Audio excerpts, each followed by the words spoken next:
जरा सोचिए, 26,000 क्विंटल का धान अचानक गायब हो जाता है और उसके बाद उस पर कहा जाता है कि उसे चूहे ने खा लिया या फिर किसी दीमक कीड़े ने खा लिया। लेकिन क्या 26,000 क्विंटल कोई चूहा खा सकता है?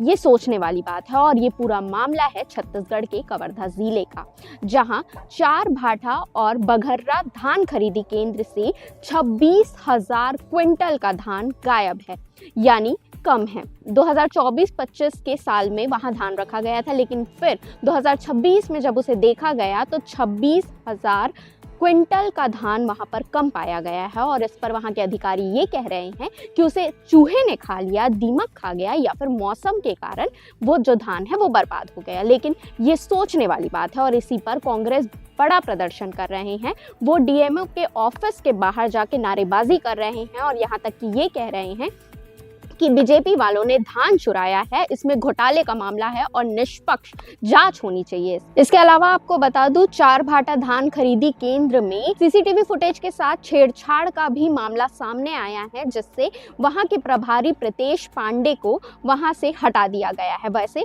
बघर्रा धान खरीदी केंद्र की जांच अभी भी जारी है।